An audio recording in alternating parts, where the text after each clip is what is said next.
بسم اللہ الرحمن الرحیم۔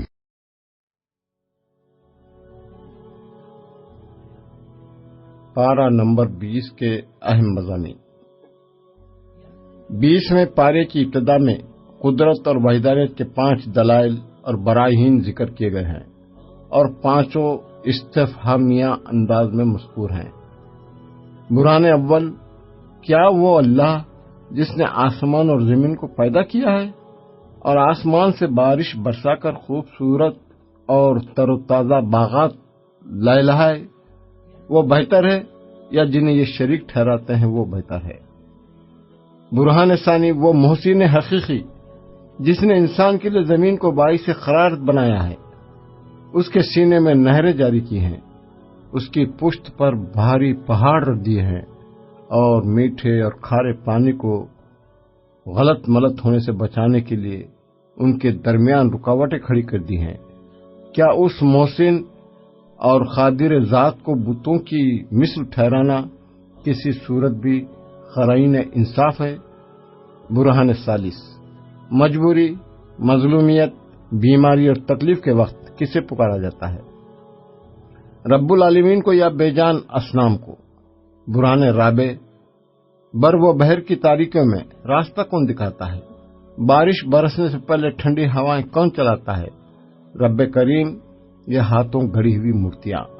برہان خامس، انسان کو ابتدا میں کس نے پیدا کیا تھا اور دوبارہ کون پیدا کرے گا؟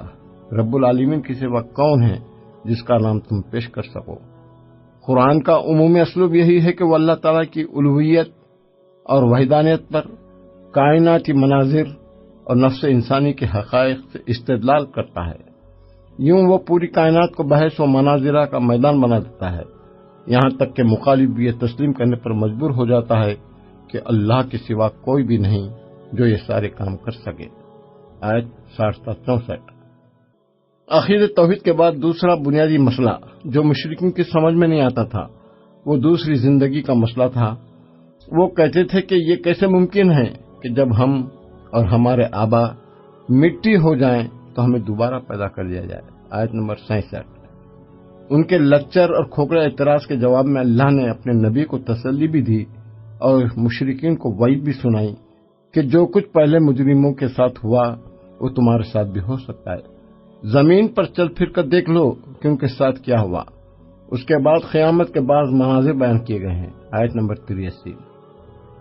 اور بتایا گیا ہے کہ یہ جہاں بس اس وقت تک باقی ہے جب تک سور نہیں پھونک دیا جاتا۔ حضرت اسرافیل علیہ السلام پہلی بار سور پھونکیں گے تو ارض و سما کی ساری مخلوق پر خوف اور ہیبت طاری ہو جائے گی۔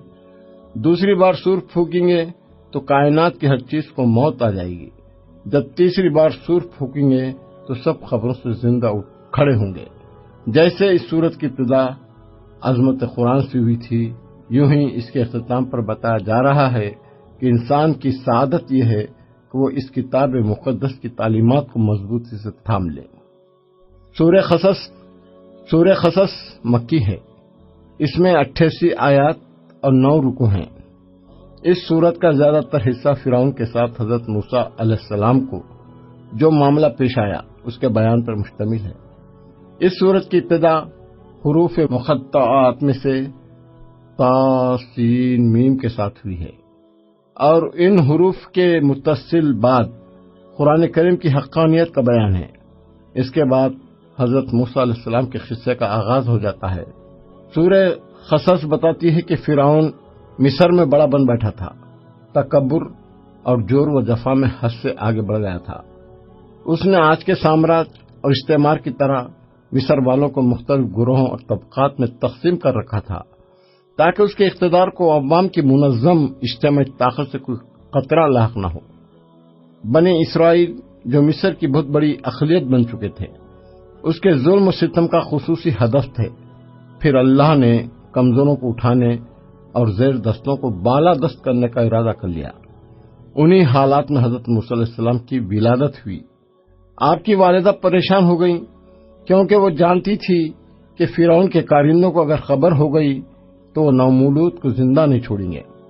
حکیم و خبیر رب نے ان کی رہنمائی کی، انہوں نے صندوق بنایا اس میں اپنے لختے جگر کو لٹا کر نیل کی لہروں کے حوالے کر دیا۔ پانی کے دوش پر تیرتے ہوئے صندوق کو فرعون کی خادماؤں میں سے ایک نے اٹھا کر اس کی اہلیہ حضرت آسیہ کی گود میں ڈالا۔ فرعون اس معصوم بچے کو بھی ذبح کرنا چاہتا تھا، لیکن رب العالمین کا فیصلہ کچھ اور تھا۔ یقیناً ہوتا وہی ہے جو رب کا فیصلہ ہوتا ہے۔ انسان کی تدبیریں، سازشیں، منصوبے اور پروگرام دھرے کے دھرے رہ جاتے ہیں۔ آسیہ نے کچھ اس انداز سے بات کی کہ اس شخص کا دل بھی پسیج گیا جس کے سینے میں لگتا تھا کہ دل نہیں پتھر کا ٹکڑا ہے۔ ادھر پھٹتے غم کی وجہ سے بچے کی والدہ کا یہ حال ہو گیا کہ کسی پل سکون و قرار نہیں۔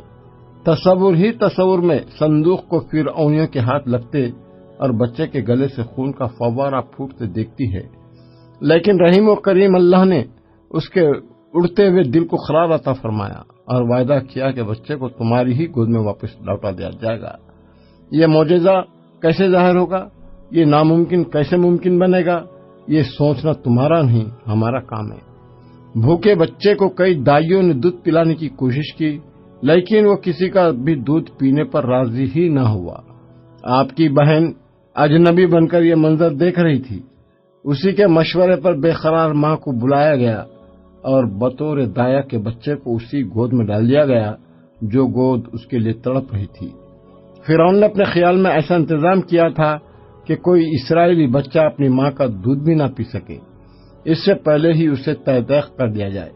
اور اللہ کا فیصلہ یہ تھا کہ وہ بچہ جسے اپنے وقت کے سب سے بڑے ظالم اقتدار کے لیے خطرہ بننا تھا، اس کی پرورش اسی اقتدار کے زیر سایہ اور صاحب اقتدار کے نان و نفقے سے ہو۔ پھر وہی ہو کر رہا جو سچے رب کا فیصلہ تھا۔ خدائی کے جھوٹے دعوے دار کی ہر تدبیر ناکام ہو کر رہی۔ حضرت موسیٰ علیہ السلام نے جوانی کی حدود میں قدم رکھا تو آپ کے ہاتھوں قبطی کا خون ہو گیا۔ ایک مرد وفا کے مشورے پر آپ مصر سے نکل گئے اور مدین کی راہ لی۔ یہاں نہ جان نہ پہچان، نہ ٹھکانہ، نہ ذریعہ معاش۔ دعا کے لیے اسی کے سامنے ہاتھ اٹھا دیے جس نے زہریلے سانپ اور اعظم خور بھیڑی کے ہاتھوں پرورش کروائی تھی۔ کہا تو بس یہ کہ یا رب، میں تیری عطا کا فقیر اور محتاج ہوں۔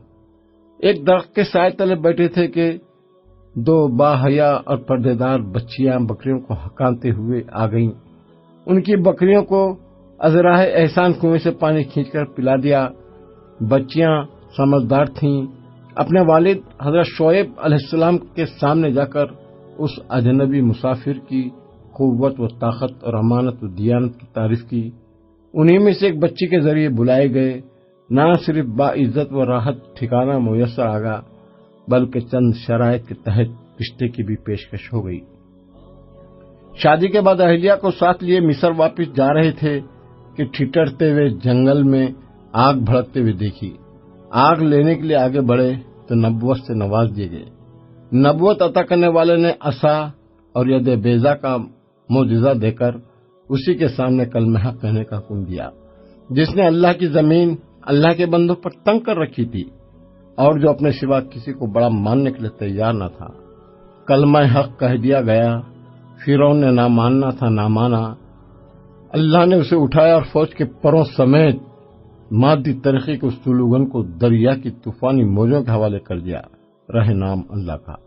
اس قصے سے حضرت مولانا سیوہاری رحم اللہ نے جو بصیرت اور عبرتیں اخذ کی ہیں، ان کا خلاصہ ہم اپنے الفاظ میں افادہ عام کے لیے تحریر کیے دیتے ہیں۔ نمبر 1، اگر انسان مصائب و آلام پر صبر کرے تو دنیا اور آخرت میں اس کے اچھے نتائج برآمد ہوتے ہیں۔ نمبر 2، جو شخص اپنے معاملات میں اللہ پر بھروسہ رکھتا ہو، اللہ تعالیٰ اس کی مشکلات ضرور آسان کر دیتا ہے۔ نمبر 3، جس کا معاملہ حق کے ساتھ عشق تک پہنچ جاتا ہے، اس کے لیے باطل کی بڑی سی بڑی طاقت بھی ہیچ ہو کر رہ جاتی ہے۔ نمبر 4، اگر کوئی بندہ حق کا پرچم لے کر پوری استقامت کے ساتھ کھڑا ہو جائے تو دشمنوں ہی کے گروہ سے اس کے حمایتی پیدا کر دیے جاتے ہیں۔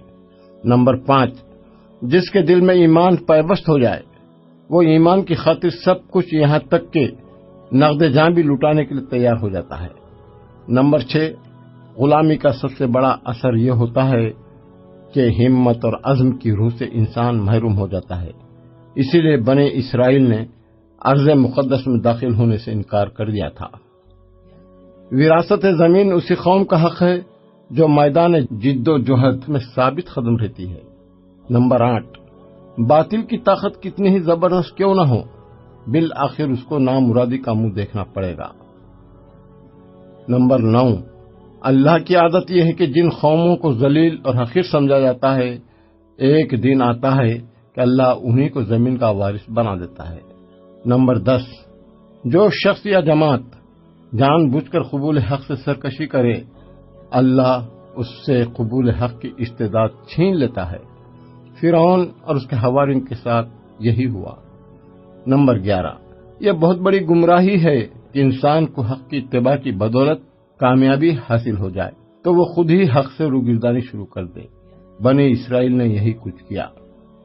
نمبر 12، ایک بہت بڑی گمراہی یہ ہے کہ انسان حق کی اتباع کے بجائے حق کو اپنی خواہشات کے تابع کرنا شروع کر دے۔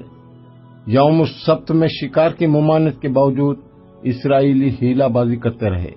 نمبر 13، کوئی حق کو قبول کرے یا نہ کرے، داعی کا فرض ہے کہ وہ فریضہ دعوت ادا کرتا ہے۔ بعض اہل حق سبت کی بے حرمتی سے آخر وقت تک منع کرتے رہے۔ نمبر 14، ظالم حکمران قوم کی بد عملیوں کے نتیجے میں اس پر مسلط کیے جاتے ہیں۔ نمبر 15، اپنے قوم کو انسانوں کی غلامی سے نجات دلانا انبیاء کرام علیہ السلام کی سنت ہے۔ حضرت موسیٰ علیہ السلام کا قصہ اور فرعون کا انجام بیان کرنے کے بعد مختلف آیات میں اہل مکہ کو تنبیہ کی گئی ہے۔ اہل کتاب میں سے ایمان لانے والوں کی تعریف کی گئی ہے۔ مشرکین کی جہالتوں اور حماقتوں کا ذکر ہے۔ دنیا فانی کے مال و متاع سے دھوکہ کھانے سے بچنے کی تلقین ہے۔ قیامت کے مناظر میں سے بعض مناظر کی منظر کشی ہے۔ اللہ تعالیٰ کی تخلیق اور اختیار کا بیان ہے۔ ان مضامین کے بعد فرعون جیسے ایک دوسرے متکبر اور سرکش انسان کا تذکرہ ہے۔ اس کا نام قارون تھا۔ خاندانی اعتبار سے حضرت موسیٰ علیہ السلام کا خراب اتار تھا۔ اکثر علماء نے اسے آپ کا چچا زاد قرار دیا ہے۔ اپنے وقت کا ہی نہیں، شاید آج کے سرمایہ داروں میں سے بھی سب سے بڑا سرمایہ دار اس کے خزانے نہیں، خزانوں کی چابیاں اٹھانے کے لیے طاقتور مردوں کی ایک بڑی جماعت کی ضرورت پیش آتی تھی۔ دولت کی بہتات نے اسے خود سر اور مغرور بنا دیا تھا۔ حضرت موسیٰ علیہ السلام نے اسے سمجھایا کہ مال و دولت پر مت اتراؤ، اللہ اترانے والوں کو پسند نہیں کرتا۔ اللہ نے جو کچھ دیا ہے اسے اللہ کی رضا حاصل کرنے کے لیے خرچ کرو۔ جیسے اللہ نے تمہارے ساتھ احسان کیا ہے اسی طرح تم بھی اللہ کے بندوں کے ساتھ احسان کرو۔ نہ کسی پر ظلم کرو اور نہ ہی روپیہ پیسہ ناجائز مصارف میں خرچ کرو۔ لیکن یہ ساری فہمائش اس کے سر کے اوپر سے گزر گئی اور اس نے وہی جواب دیا جو ہر احمق مغرور سرمایہ دار دیا کرتا ہے۔ اس نے کہا، مجھے یہ مال میری دانش کے زور پر ملا ہے۔ آیت 78۔ حب دنیا میں ڈوبے ہوئے لوگ جب قارون کی شان و شوکت دیکھتے تھے تو ان کے منہ میں پانی آ جاتا تھا اور وہ اسی جیسا بننے کی تمنا کرتے تھے۔ لیکن پھر یوں ہوا کہ اللہ نے اسے اس کے گھر سمیت زمین میں دھسا دیا۔ عذاب الہی کی اس زندہ گرفت نے دنیا پرستوں کی آنکھیں کھول دی اور انہوں نے اعتراف کیا کہ اگر اللہ ہم پر احسان نہ کرتا تو ہمیں بھی دھسا دیتا۔ قارون کے واقعے کے اختتام پر قرآن ایک ایسی نصیحت کرتا ہے جو ہر مسلمان کو اپنے پلے باندھ لینی چاہیے۔ ارشاد ہوتا ہے، آخرت کا گھر ہم نے ان لوگوں کے لیے تیار کر رکھا ہے جو ملک میں بڑا بننے اور فساد کا ارادہ نہیں رکھتے اور انجام تو پرہیزگاروں ہی کا ہے۔ آیت 83۔ آج بڑا بننے کی بیماری عام ہو چکی ہے۔ جو لوگ اس بیماری میں مبتلا ہیں انہیں یہ آیت ہر وقت سامنے رکھنی چاہیے۔ اس سورت کی آخری آیت میں ہے کہ اللہ کے سوا ہر چیز فنا ہونے والی ہے، اسی کا حکم ہے اور اسی کی طرف تم لوٹ کر جاؤ گے۔ فرعون جیسے بادشاہ اور قارون جیسے سرمایہ دار کا عبرتناک انجام اس دعوے کی دلیل ہے کہ اللہ کے سوا ہر چیز فنا ہونے والی ہے۔ سورہ عنکبوت مکی ہے۔ اس میں 69 آیات اور 7 رکوع ہیں۔ اس سورت کے مضامین بھی دوسری مکی سورتوں جیسی ہیں۔ اس سورت کا موضوع سنت ابتلا ہے، یعنی اس زندگی میں ابتلائیں اور آزمائشیں ضرور آتی ہیں۔ مکی زندگی میں مسلمانوں کو طرح طرح کے مظالم اور مصائب کا سامنا کرنا پڑا۔ جب جور و جفا کے بادل پیہم برس کر بھی نہ تھمتے تو بتقاضائے بشریت بعض لوگ گھبرا اٹھتے تھے۔ انہیں سمجھانے کے لیے فرمایا گیا کہ ایمان والوں کو آزمانا اللہ تعالیٰ کی پرانی سنت اور دستور ہے، تاکہ سچے اور جھوٹے، مومن اور منافق میں امتیاز ہو جائے۔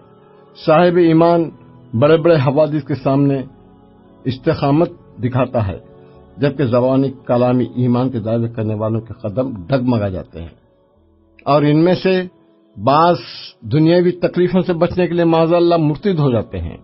ارشاد ہوتا ہے، اور بعض لوگ ایسے ہیں جو کہتے ہیں کہ ہم اللہ پر ایمان لائے، جب انہیں اللہ کی راہ میں کوئی ایذا پہنچتی ہے تو لوگوں کی ایذا کو یوں سمجھتے ہیں جیسے اللہ کا عذاب، اور اگر تمہارے پروردگار کی طرف سے مدد پہنچے تو کہتے ہیں کہ ہم تو تمہارے ساتھ تھے۔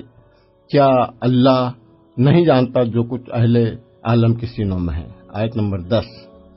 ایمان والوں میں سے سب سے زیادہ اور سخت آزمائشیں اللہ کے نبیوں پر آئی، اس لیے اس صورت میں حضرت نوح، حضرت ابراہیم، حضرت موسیٰ اور حضرت ہارون علیہ السلام کے قصے اجمالی طور پر ذکر فرمائے ہیں، تاکہ ایمان والے جان لیں کہ اہل حق پر ابتلائیں تو آتی ہیں، لیکن یہ ابتلائیں دائمی نہیں ہوتی۔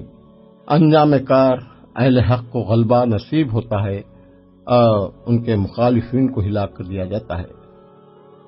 سورت کے اختتام پر مشرکین کے بتوں کو عنکبوت، مکڑی کے ساتھ تشبیہ دی گئی ہے، جیسا کہ اس کا جالا از حد کمزور ہوتا ہے، نہ سردی سے بچا جا سکتا ہے نہ گرمی سے، اور نہ ہی تیز ہواؤں کا مقابلہ کر سکتا ہے۔ یوں ہی مشرکوں کے بت کمزور ہیں، نہ انہیں نقصان سے بچا سکتے ہیں اور نہ ہی کوئی فائدہ پہنچا سکتے ہیں۔